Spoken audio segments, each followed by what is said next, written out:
Hi guys! Welcome to another vlog. It's lowbat. Palit tayo ng battery. It's May 19 and nasa work pa si Mod. Ako lang nandito sa bahay. Nag-aayos-ayos ako simula kanina pang morning. Nakakatulog konti, ganyan. Pero, yeah.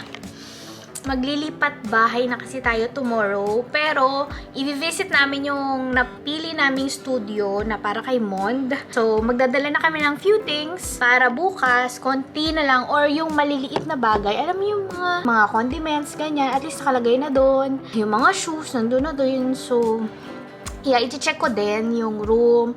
Magpupunas-punas konti, ganyan. Then, pakita ko lang sa inyo guys yung natapos ko kanina. So, itong box na to, puro shoes. Tapos, ito yung sa cabinet namin sa kitchen.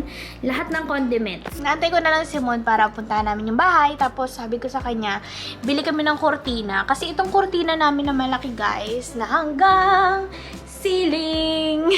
Iiwan na namin. Kasi yung bintana naman dun sa napili naming studio para kay Mond is maliit lang siya. Medyo iniiwasan kong maggalaw-galaw.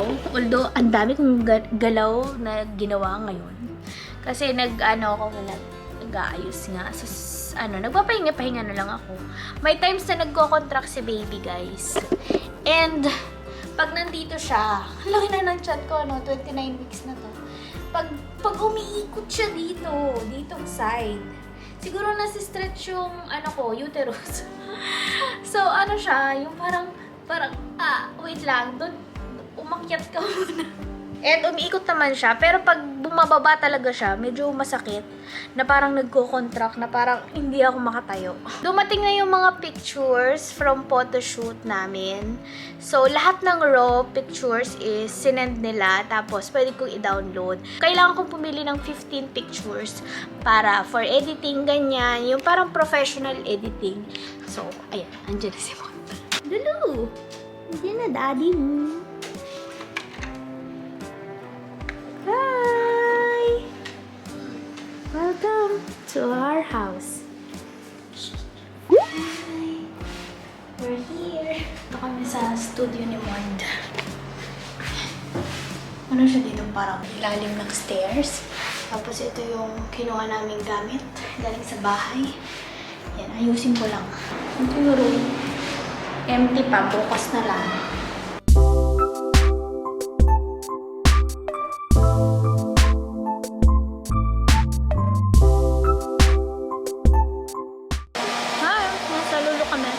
Nag-grocery lang. Tapos, umorder ng shop time. We're home and it's 10:30 p.m. Ayan, hindi ako masyado gumagalaw kasi nagko-contract yung aking tiyan. So, si Mond naman ngayon ang masipag. Kasi tumitigas yung tiyan ko pag nasusobran. Siguro dahil kaninang morning pa ako nag-ayos. Pero anyway, konti-konting lang, galaw-galaw. Ayan. Guys, pa din si Mon. So, yeah, tomorrow maglilipat na. Yeah, hanggang bukas na lang. I see you tomorrow. Bye! Hi guys! It's our lipat day. And hindi na ako napag-vlog kanina. Kasi sobrang busy namin. Kanina, nag-ayos kami ng bahay. Kasi lipat day na nga. Tapos, tinapos na namin lahat.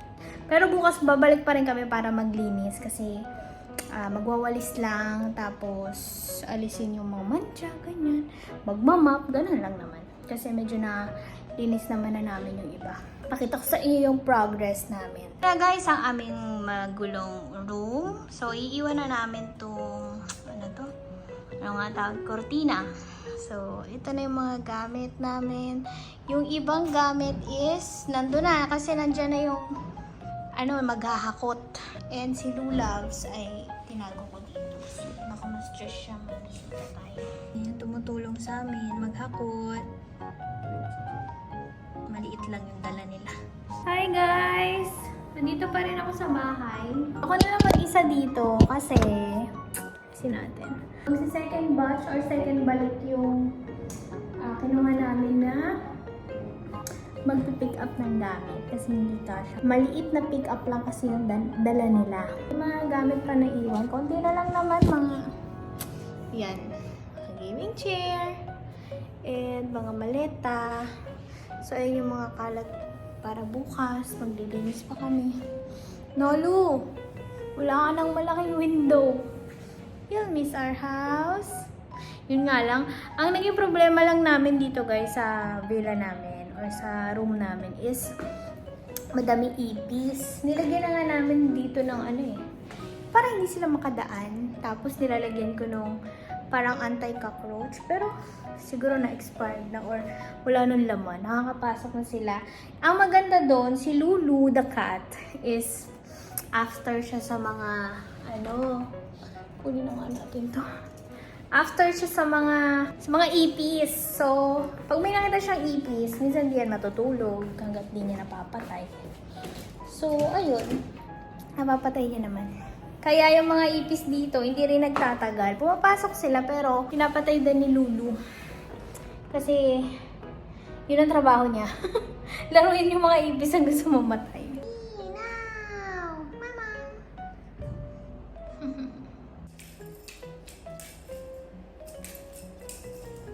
Time check, 6 p.m. and wala pa rin sila. Ando na sila sa bahay, sa kabila, pero hindi pa sila tapos. Tapos, pinapahanap ko kay Mond yung isang plastic doon na nandun lahat ng papers ko, guys. Katabi ko lang siya kanina. Siguro hindi ko napansin na kinuha nung movers. So, nadala nila yung papers ko. Nag-worry ako ng slight kasi nandun yung mga birth certificate ko. Alam mo yung mga importanteng mga papers. So, nagulat na lang ako wala na dito. Nakita naman na ni Mon, kaya okay naman na. Sobrang pagod, guys. Actually, kahapon pa. Ilang araw na din. Pero kahapon, pagod na din kami kahapon. As in, although, napakasipag ni Mon. Thank you, mahal. Nag-worry din siguro siya sa akin kasi lagi ako nag-aayos. Tapos, third try na ako.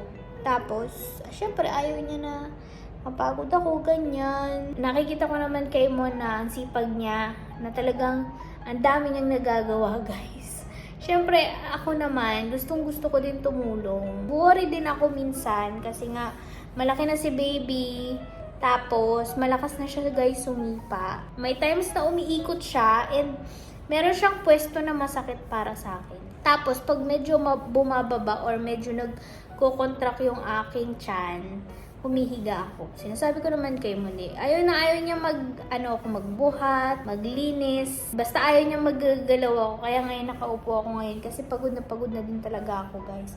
Masakit na yung likod ko. Na-move nga pala yung aking check-up. Dapat today ng morning. Buti na lang na move. Kasi sobrang busy namin kaninang umaga. Talagang linis kong linis. Kaya na-move yung schedule ko. Hindi naman pwede tomorrow kasi tomorrow is Lulu Day. Si Lulu pupunta sa vet. Kukuha kami ng Fit to Fly ni Lulu or medical cert. Tapos pupunta din kami sa Etihad Cargo para ipa-check siya sa vet doon. Para sa kanyang export permit. Sa 22, yun na yung aking check-up. And hihingi naman tayo ng medical certificate para sa akin na pwede ako mag-travel. Yun lang. Antayin na lang tayo ulit kay Mond. Sipag nila, guys. As in, tapos mababait pa. Ito na, guys, sa aming room. Malinis na. Ito na lang para sa car. Si Lulu to. Stress yan eh. Antayin ko lang si Mon para ilagay itong mga to.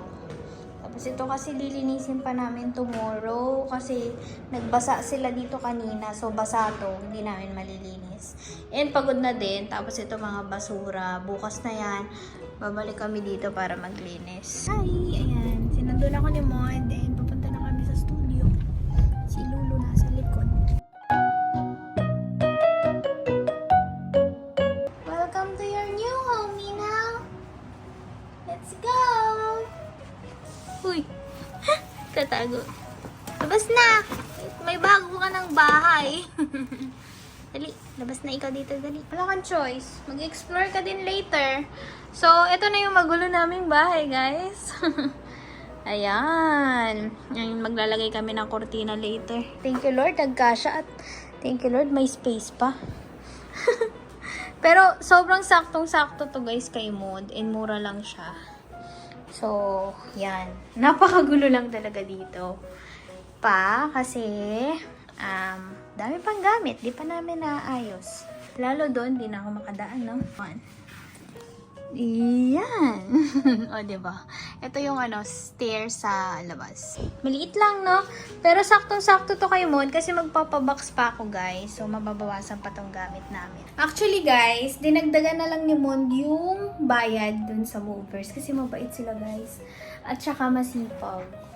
As in, wala kami naging problema dun sa movers namin. Tapos, ito lang pala yung washing machine. Medyo iba yung pasukan ng ganito. So, bibili pa kami sa market. Pero si Mahal. May Pilipino dito. May isda daw. Last time, sabi mo, may daing ba yun? Tinapa. Kain, guys. Umorder kami ng chicken mandi sa Zamzam. Yan. Hindi na namin kinaya lumabas. So, kain na, guys. Ito yung soup. Soup. Meron ding yogurt. May tomato chutney. And mga veggies. Ay, wala kang gaymat. Hi guys! Haggardness Day 2. So, hindi na ako nakapag-end ng vlog kagabi kasi pagod na and sumakit na talaga yung likod ko. Actually, kami dalawa ni Mon, masakit likod. Nakabawi naman. 9 days na lang before our flight. So, pupunta tayo ngayon sa City Vet or sa vet ni Lulu para kumuha ng medical cert para sa kanya. Dito na si Lulu sa vet. Yung mga missing cut dito. Wawa naman. Ito na yung med cert ni Lulu from her vet clinic and ngayon pupunta tayo Etihad Cargo sa Abu Dhabi Airport para sa kanyang export permit. Hi guys! Andito na kami sa dati naming bahay and maglilinis na kami. Nakakuha na ako ng export permit para kay Lulu. So meron na tayong import permit, export permit, tsaka health certificate or fit to fly ni Lulu. Yan si Lulu. Sinama na namin dito habang naglilinis. Nako guys, hindi ko alam kung nakapag-vlog ako kanina pero nakakuha na kami ng export permit. Na-check na din ng vet si Lulu sa Cargo Village. May different, pala sila. Dalawa na pala yung office nila. So doon kami sa parang bagong office. Parang siya, opposite ng Etihad Cargo. So madali lang naman siya hanapin. Lagay mo lang sa Waze, MOCCAE office. Parang ganyan, vet clinic, ganon. Chinek lang yung microchip ni Lulu, tapos ayun na, yun na. Tsaka bayad na din yun binayaran namin yun sa online. I think 100 dirhams yung bayad ko to. So nandun na si Lulu sa bahay, tapos kami naman bumalik kami dito sa Jutun. This is Jutun, tama ba ang aking pronunciation? Bumalik kami dito kasi inaayos namin yung sa washing machine. May something sa hindi namin maikot yung tubo. Bumalik ulit si Mon sa Jutun para kumuha ng pyesa. Ayan na siya. Ay, talaga naman siyang tubo. Tatalino talaga ng mga... Uy, pwede na to. Kasya na to, Dodo. Ay, kasya na to. Ito na siya, guys. Wait lang, ha. Ito na siya.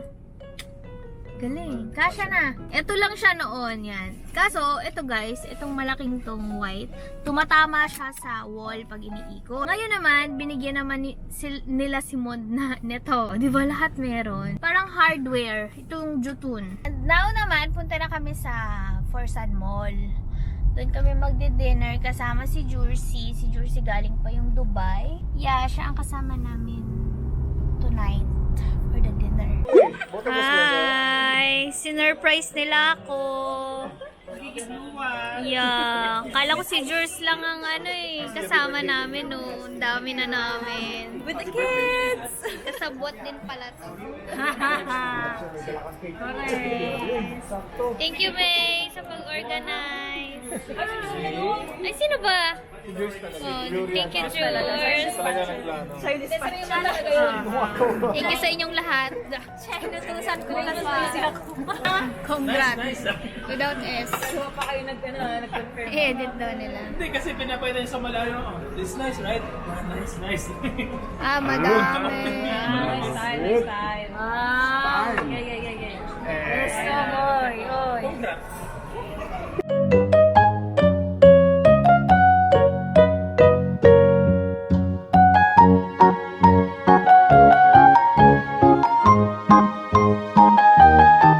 May S na. Galing! Thank you, Lord, for the friendship and for keeping us safe, Lord. Lord, we ask you to keep us safe always, Lord, and for the safe and easy delivery of M. Swiler and his baby, to her baby. Lord, forgive us all our sins and thank you, Lord, for all the food that we are about to partake. This we pray, Amen. Amen! Thank you guys. Thank you!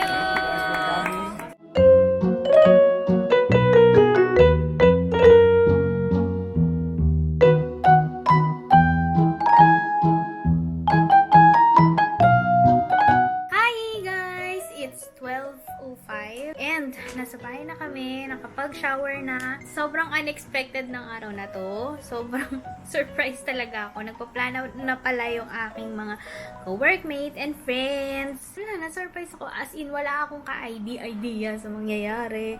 Akala ko lang nagkataon na pumunta din sila doon kung saan kami magdi-dinner nila, Jurs. And nagkataon na may sarili silang get together, ganyan. So, para pala sa akin lahat, plinano pala nila and wala talaga akong idea. Itong si Mod, di ko rin talaga nakitaan ng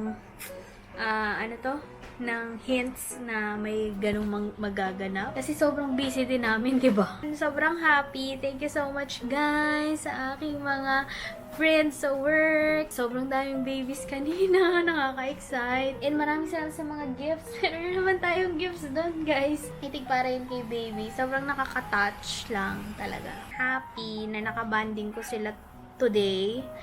And maraming salamat sa surprises. Parang never ending, ganon. Na feeling ko, I feel love, ganyan. I feel love. And I feel special. Kasi, parang nakaraming surprise na sila para sa akin. Tapos, ayun, ito na yung last.